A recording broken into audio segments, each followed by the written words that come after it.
बच्चों सुप्रभात। बच्चों ये देखिए इस तस्वीर में क्या लिखा हुआ है। यहाँ लिखा है रिवीजन टुडे। क्यों लिखा है हमने रिवीजन टुडे? क्योंकि आज हम कोई भी नया टॉपिक नहीं करेंगे, बल्कि जो पीछे अभी हमने टॉपिक्स किए हैं उनको हम रिवाइज करेंगे। और क्यों रिवाइज करेंगे? क्योंकि आपको पता है ना बेटे कि आपके ऑनलाइन एग्ज़ाम्स होने वाले हैं 21 सितंबर से, और हमने आपको सारा सिलेबस और डेट शीट भेज दी हुई है। और हिंदी का जो एग्ज़ाम है वो है 25 सितंबर फ्राइडे को। और आपको हिंदी का सिलेबस भी पता है ना, लिटरेचर में 2 पार्ट आने हैं, हाथी और चिड़िया और बहादुर दोस्त। और बेटे व्याकरण मतलब ग्रामर में जो कॉन्सेप्ट्स आने हैं, जो आपके ऑनलाइन एग्ज़ाम में हिंदी व्याकरण में जो विषय आने हैं वे विषय हैं गिनती, विशेषण, क्रिया, अशुद्ध शुद्ध, वचन बदलो और विपरीत शब्द। ठीक है बेटे, ये है आपके ग्रामर के कॉन्सेप्ट्स। आज इस वीडियो में हम ये सारे कॉन्सेप्ट्स को रिवाइज करेंगे। इन सब व्याकरण के टॉपिक्स की दोहराई करेंगे। मैं आपको 1 बाय 1 ये सारे टॉपिक थोड़े थोड़े समझाऊंगी। हम ये सारे विषय जो है ना वो डिटेल में पहले कर चुके हैं। आपको इन सब टॉपिक्स की वीडियोस जा चुकी हैं। आज हम केवल इनको रिवाइज करेंगे। तो सबसे पहले जो विषय मैं आपको करवाने जा रही हूँ वो विषय है हिंदी गिनती। और ये गिनती आपको पता है कहाँ से कहाँ तक आनी है एग्ज़ाम में? 1 से 40 तक। ये सारी गिनती आप कर चुके हो अंकों में और शब्दों में। आप अपनी कॉपीज़ खोलकर देखना, सारी गिनती आपने वहाँ पर लिखी हुई है। ये देखिए, मैं आपको गिनती की एक बारी पिक्स भी दिखा देती हूँ। जैसे ये है 1 से 20 तक। आपने स्पेलिंग्स का खास ध्यान रखना है। अब जैसे यहाँ पे 11 में आधा ग आता है।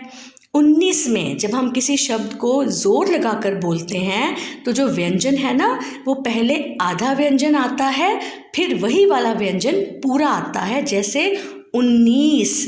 तो आपने स्पेलिंग्स जो हैं वो बहुत अच्छे से याद करने हैं।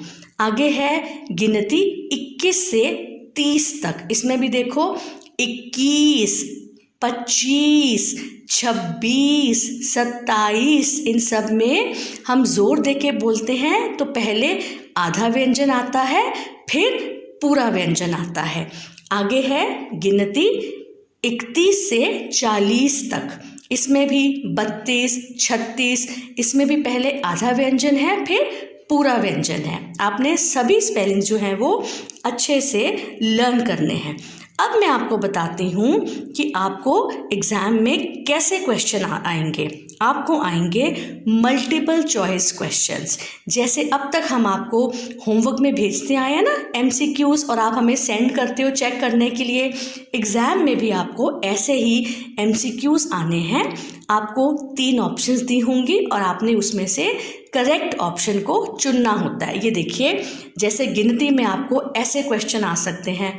13 और 15 के बीच में आता है, क्या आता है बीच में? क 10, ख 14, ग 22। अब इसमें क्या आएगा 13 और 15 के बीच? 14, ख ऑप्शन। अगला प्रश्न है 34 के बाद क्या आता है? 34 के बाद क्या आता है? 35, ग ऑप्शन। तो ये सब आप तभी कर पाओगे अगर आपको सारी गिनती जो है वो अच्छे तरीके से आती होगी। अब अगला विषय है विपरीत शब्द। अब बेटे विपरीत शब्द क्या होते हैं? विपरीत शब्द का मतलब होता है उल्टे अर्थ वाले शब्द। जैसे अगर मैंने ठंडा बोला तो ठंडा का उल्टा क्या होगा? गर्म। तो ऐसे ही ये होते हैं विपरीत शब्द। ये भी बेटे आपको करवाए हुए हैं। ये है इसका क्रमांक 1 से 10। इसका मतलब है कि आपको जो एग्ज़ाम में आएंगे ना वो इसी क्रमांक में से ही क्वेश्चंस आने हैं। आपने ये अच्छे से लर्न करने हैं, सारे स्पेलिंग भी। नवीन, प्राचीन, जय, पराजय, प्रशंसा, निंदा, आदर, निरादर, पालतू, जंगली, मित्र, शत्रु, आसान, कठिन, स्वर्ग, नर्क, जल्दी, धीरे, आकाश, पाताल। अब अगला विषय है वचन बदलो। मतलब एक वचन से बहुवचन करना है। जैसे अगर हमने आपको एक शब्द दिया है करेला, तो करेले का वचन बदलो क्या होगा? करेले। तो आपको इस तरह से वचन बदलने हैं। ये है वचन बदलो का क्रमांक। ये भी आपने अपनी कॉपीज में लिखा हुआ है। बस आपने वचन बदलने के समय ये ध्यान रखना है कि कौन सी मात्राएं हम बदल रहे हैं। चिड़िया में जैसे अब कोई मात्रा नहीं बदलनी, लेकिन यहाँ के ऊपर चंद्र बिंदु लग जाना है। ऐसे ही बाल्टी और रोटी ऐसे शब्द हैं जिसमें जब हम वचन बदलेंगे तो ई की मात्रा इक की मात्रा में कन्वर्ट हो जाएगी और साथ में या लग जाएगा। बाल्टी या, रोटी या। तो इस तरह से आपने स्पेलिंग्स का ध्यान रखना है और वचन बदलो रिवाइज करने हैं। अगला हमारा विषय है शुद्ध अशुद्ध शब्द। मतलब कुछ शब्दों के आपको अशुद्ध रूप मतलब गलत स्पेलिंग दिए होंगे, आपने उनके सही रूप यानी कि उनको शुद्ध करके लिखना है। ये क्रमांक भी आपको करवाया जा चुका है, आपकी कॉपीज में लिखा हुआ है। इसमें भी आपने मात्राओं का ध्यान रखना है। अब देखो जैसे चिड़िया है, चिड़िया, ये तो नहीं होता ना, होता क्या है? चिड़िया। ऐसे ही आप पढ़ के जब रीड करेंगे तो आपको खुद ही पता लग जाएगा कि कौन सा शब्द जो है वो अशुद्ध है और आपने उस शब्द का शुद्ध रूप लिखना है। जैसे अब पर्शन है, हम बेटे पर्शन तो नहीं बोलते ना, हम क्या बोलते हैं? प्रश्न। ऐसे ही डोने, डोने बेटे कोई वर्ड नहीं होता, वर्ड क्या होता है? ढोने। तो ये आप अच्छे से पढ़ोगे और अपने उच्चारण पर ध्यान दोगे, इससे आपको पता लगेगा कौन सा शब्द अशुद्ध है और कौन सा शुद्ध है। अब अगला विषय है विशेषण। याद है ना आपको, मैंने आपको विशेषण करवाया था। ये देखिए, ये है विशेषण की परिभाषा। जो शब्द संज्ञा या सर्वनाम की विशेषता बताते हैं उन्हें विशेषण कहते हैं। उदाहरण: निडर, समझदार, नटखट, मोटा, छोटा, चालाक आदि। तो ये होता है विशेषण, जो शब्द संज्ञा या सर्वनाम की विशेषता बताते हैं। जैसे ये देखिए, इन वाक्यों में मेरे पास एक बहुत सुंदर खिलौना है।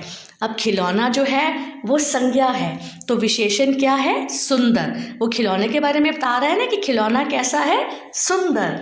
ऐसे ही रोहित की माताजी 3 साड़ियाँ लाईं। मेरा भाई बहुत होशियार है। मदन 2 किलो सेब लाया। मैंने एक नटखट बंदर देखा। अब बेटे जो संख्या होती है ना, उनको भी हम विशेषण ही मानते हैं। तो साड़ियाँ कितनी हैं? 3। भाई कैसा है? होशियार। सेब कितने लाया? 2 किलो। और बंदर कैसा था? नटखट। तो ये है विशेषण। ये जो लास्ट टॉपिक है वो है क्रिया। क्रिया जो है ये अभी हमने कुछ ही सप्ताह पहले की है। ये है क्रिया की परिभाषा। जिन शब्दों से किसी काम के करने या होने का पता चले उन्हें क्रिया कहते हैं। उदाहरण: खेलना, भागना, नाचना, पढ़ना, लिखना, खाना, देखना आदि। अब देखिए, इन वाक्यों में मैंने येलो कलर से क्रिया शब्दों को हाईलाइट किया है, क्योंकि इन शब्दों से हमें पता चल रहा है कि कौन सा काम किया जा रहा है या कौन सा काम हो रहा है। पंडित जी ने खाना खाया। हमने नई कार खरीदी। मैं दिल्ली जाऊंगा। बच्चे ने ताली बजाई। राधा ने गाना गाया। अब इन शब्दों में देखो, खाया, खरीदी, जाऊंगा, बजाई, गाया, ये सब बता रहे हैं ना कि कौन सा काम हो रहा है। तो ये सब क्रिया शब्द हैं। पर बेटे कई बार हमें एक सिंगल शब्द से ना काम के करने या होने का क्लियरली पता नहीं चलता। जैसे अब ये वाक्य है, राधा खाना खा रही है। अगर हम इसमें केवल खा लेते हैं, मोहित बाजा बजा रहा है, केवल बजा शब्द लेते हैं, या आकाश में पक्षी उड़ रहे हैं तो केवल उड़ शब्द लेते हैं, तो क्लियरली काम के करने या होने का पता नहीं चलता। तो ऐसे केसेस में हम क्या करते हैं, शब्दों का जो समूह होता है ना, शब्दों के समूह को भी हम क्रिया शब्द ही मानते हैं। तो इसलिए हमने यहाँ पे क्या क्रिया शब्द लिए हैं? खा रही है, बजा रहा है, उड़ रहे हैं। तो ये शब्दों के समूह को भी हम क्रिया ही कहते हैं। तो अब समझ आ गया आपको क्रिया क्या होती है। तो बेटे ये थे सारे हमारे ग्रामर के कॉन्सेप्ट जो हमें सितंबर के एग्ज़ाम में आने हैं, ये हमारे ऑनलाइन एग्ज़ाम में आने हैं। उम्मीद है कि आप इन सब विषयों की अच्छे से प्रैक्टिस करेंगे, सारे स्पेलिंग्स लर्न करेंगे और मात्राओं का खास ध्यान रखेंगे। इन सब टॉपिक्स की हम आपको एक रिवीजन शीट भी भेजेंगे जिससे आपको आइडिया मिल जाएगा कि एग्ज़ाम में कैसे प्रश्न आने हैं। So wish you good luck for your exam and do the best. God bless all of you. धन्यवाद।